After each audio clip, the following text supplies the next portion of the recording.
嗱，分手咧有分真分手同假分手。咁其實佢都唔使諗挽回噶咯，即係係咪去到個女仔咁唔係，任何機會都仲可以挽回到噶。我自己試過點樣咧，我就試過仲絕嘅就係我攞第二個電話 send 俾佢，跟住佢就又 block 咗我個電話，係啦，好絕喎，又 block 咗之後，你做咗啲咩衰嘢？唔係，即係呢中間唔講啦。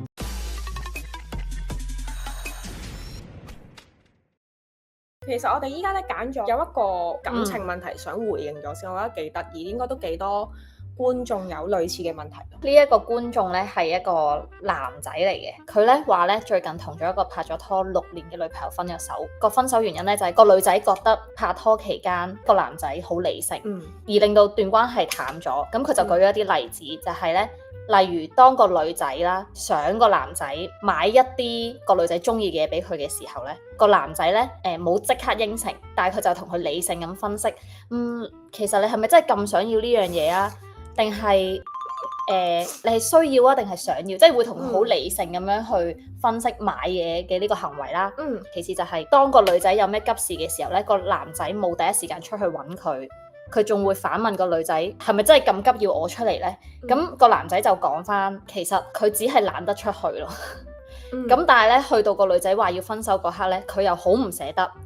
佢見到自己有做得呢啲唔好嘅地方，冇做到男朋友應有嘅責任啦，所以佢講翻出嚟，佢都覺得自己好似唔係好應該令到個女仔要同佢分手。但係其實佢唔係唔中意個女仔嘅，佢只係冇做呢啲個女仔想佢做嘅嘢。但係其實我都欣賞佢，佢好好學嘅。佢話佢睇咗好多 YouTube 啦，佢發覺咧呢種分手係一種失望型嘅分手。咁佢都有同個女仔好好溝通，亦都保證個女仔之後同佢一齊翻咧，佢會好 take care 佢啦。但係佢話個女仔最後都係決定要分手，因為過唔到自己個關。佢覺得就算一齊翻啲問題都解決唔到，咁個女仔就表明想靜下、消化下啲情緒，想過翻自己一個人嘅生活咁樣。咁而家個男仔嘅 situation 就係佢成日都忍唔住想 DM 個女仔，好想去挽留，但係咧越挽留咧個女仔 at the end 係 block 咗佢 WhatsApp 同 IG。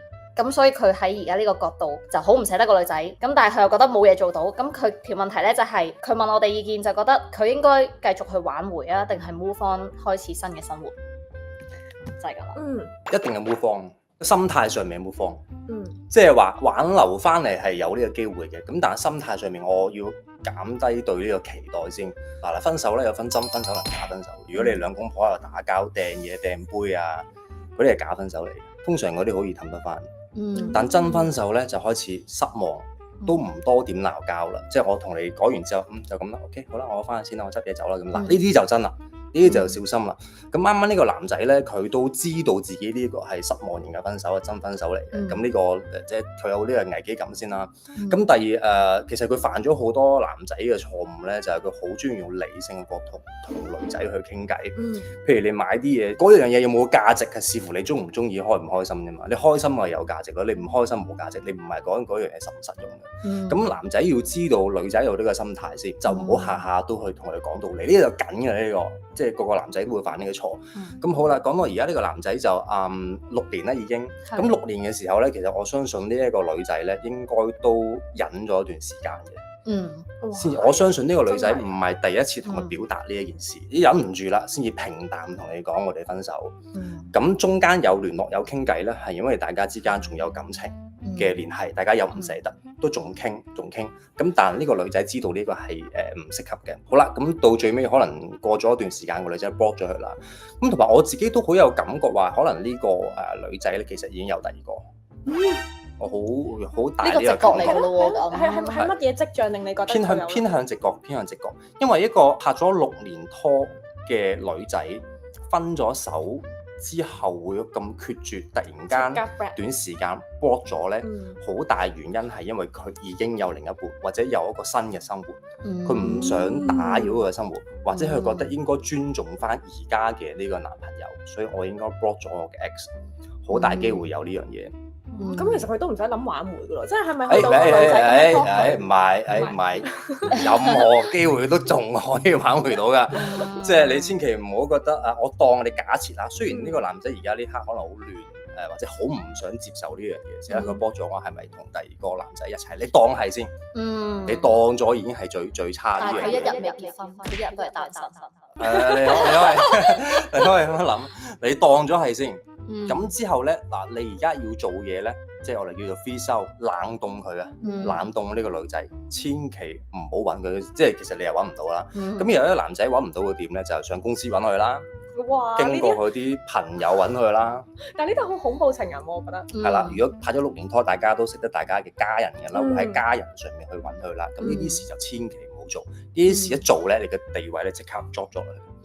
同埋係對呢個男仔咧係完全係冇加到分嘅。咁你而家呢個男仔唯一要做嘅咧，就好你去 social。咁呢個時間咧，其實你好順其自然地做呢樣嘢，你都唔使話問啲兄弟有冇靚女介紹啊，有冇女仔介紹。已經會有女黐啊。其實係冇用嘅，因為而家呢個狀態咧，任何女仔埋到你身邊咧，你都係對佢冇興趣嘅。因為你個心仲有人啊。係啦，囉亂。咁其實同你拍咗6年拖個女仔咧，佢對你一定係好有感情，同埋一定係中意你呢一梯先。只不過某啲嘢改唔到。咁但係呢段時間咧，你一定好好做好自己，同埋你要俾全世界都知道你自己有個大嘅轉變。即係可能你會 po Facebook 啊、po IG 啊，或者 social media，俾人知道呢段時間你個大嘅轉變，或者你升職，或者你揾錢多咗。咁呢個情況下，你都唔好揾呢個女仔，因為多數咧，即係分一手 block 咗對方咧，多數係屬於分手開始嘅期間嚟嘅。你知啦，block下，唔知點解你哋又唔知點解開翻嘅嘛？突然間過咗飲咗酒或者過咗幾個月之後，開翻睇下有冇揾我先，我就開翻睇下揾唔揾咁樣。咁所以我覺得第一做好自己啦。咁第二呢個男仔，我覺得你可以喺某啲時間去試探下，究竟佢有冇開翻嚟嘅。即係話假設聖誕節咁樣啦，咁你可以 send 個 WhatsApp 俾佢，話聖誕節快樂啊，希望你過得開心啦咁樣。哇！咁長情就得㗎啦，千祈唔好講多，係冇任何嘅索取嘅，千祈唔好索取。好啦，就係 keep 住呢段關係。做好自己先，咁呢個 free 收咧，咁可能個時間可能有比你想象之中耐嘅，即係我唔係話幾個星期啊、幾個月啊，甚至乎半年啊，甚至乎1年半載啊，都有機會嘅。咁但係你都係好好提升咗自己先咯。你而家呢個狀態就係咁。我覺得有啲似女仔同男仔分咗手之後嘅情況咯，都其實我都 exactly 有個一模一樣，變靚啲咯，係咪啊？我 exactly 頭先小龍講嘅建議都係我 post 過一次嘅，即係我之前有條片講復合。exactly 都係我嘅做法，我用嘅方法同小龍講嘅幾乎一模一樣，幾乎一模一樣真係。就係搞好自己先啦，唔揾佢，我換生活圈子，我令自己成為更好嘅人，俾佢知而家嘅我同以前已經係第二個人嚟㗎。同埋咧，我係想講下咧，即係個觀眾講嘅嗰個中間個位，喺拍拖期間係咁用一個理性嘅角度去講嘅。我覺得呢樣嘢咧，即係如果在於女仔嘅角度係真係唔 OK。尤其是即係大家唔係出嚟辯論啊嘛，唔係出嚟係咪先？唔係出嚟辯論比賽，你老土啲講嗰句就係你贏咗場交，咁真係會輸咗段感情。因為點解咧？就係好似我當我講緊佢話想要嗰份禮物，即係其實佢真係唔會想聽你咁多嗰份禮物對你有冇用啊？係咪？純粹佢係真係可能睇下你有冇心送俾我。佢可能唔係好想要嗰樣嘢㗎，其實佢真係純粹睇下你願唔願意為我付出。咁樣咯，即係嗰個比較啊，嗰樣嘢嘅價值同我送俾你嗰個心啊，嗰個比重。咁你要知道，如果一個男仔佢係同你講道理嘅時候咧，其實佢係對呢段關係係認真嘅。嗱，渣男有個特色咧，就係你講乜都冇所謂，乜都 OK 嘅，OK 得啦，冇所謂，又唔嬲又唔成，因為點解咧？佢根本就唔 care。因為其實講到特別相處嘅時候咧，講道理其實佢係想同你有將來。我同你有將來，我拍拖，我先同你講道理。嚟緊我哋應該點樣？但係如果我玩你嘅話，我係渣男嘅話，使乜講道理啫？咁啊咁，你衰唔衰關我鬼事，我都食咗咯。咁你咪衰冇換一個咯。所以呢個都要小心，唔係話完全係唔講道理嘅呢樣嘢。所以個男要時都要講。所以個男觀眾其實佢係認真㗎，佢好中意個女仔㗎。我諗佢太 extreme 嘅，佢嗰啲理性位，可能佢呢6年都咁理性。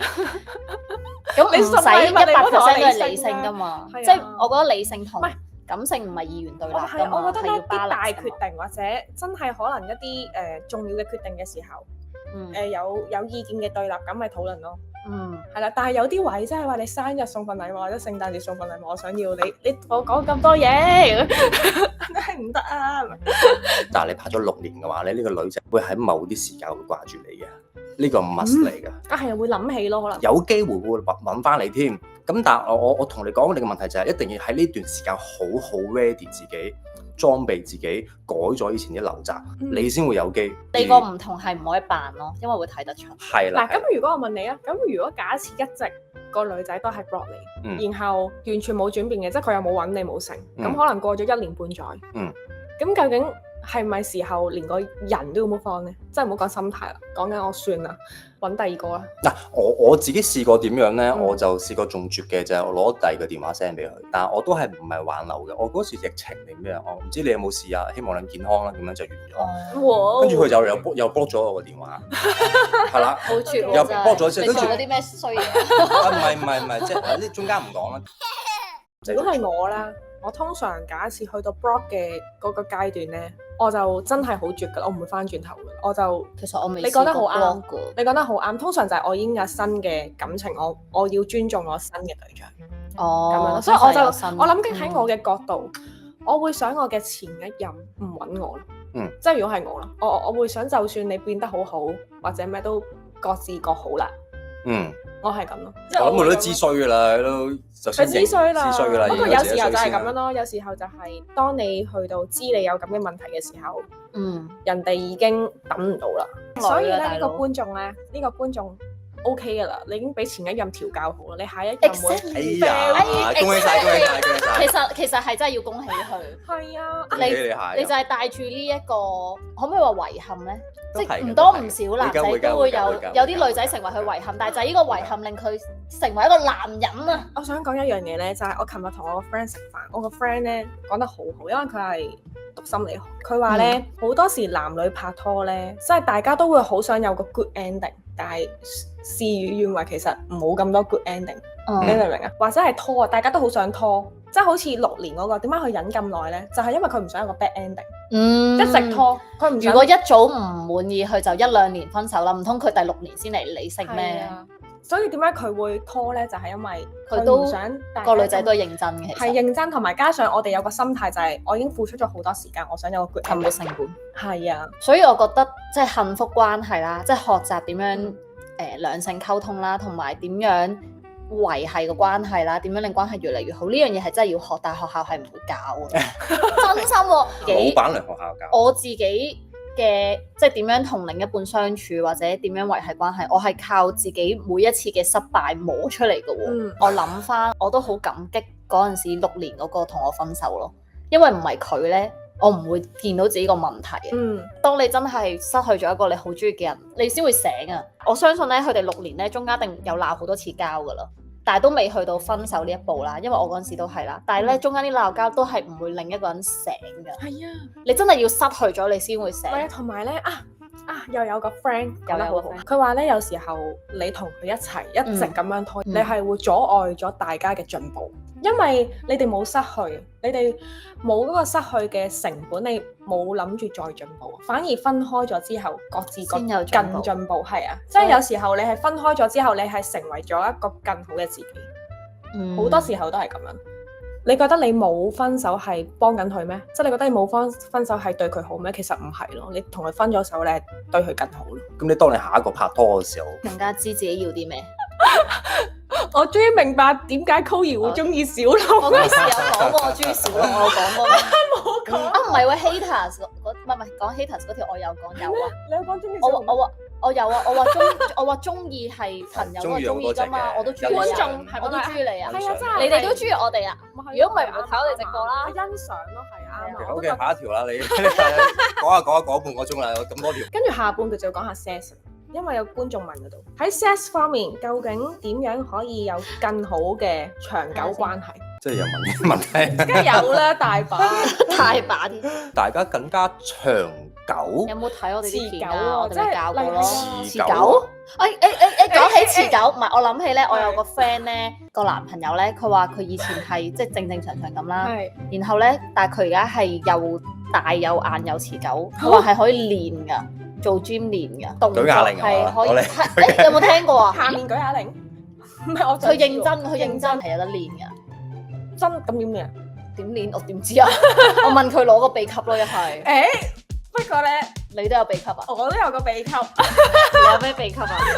就係咧，我前排啦，其實我哋呢條片咧都好感謝呢一個嘅精氣神我哋有金主爸爸係啦嘅贊助，咁咧就推薦咗呢一個精神嘅補品，就咧俾我嘅男朋友去試啦，絕對唔係小龍試啊，絕對唔係小龍試，小龍話佢未需要住，O晒嘴，係啦，無啦啦問佢點設計，但係咧，我想講係真係有用。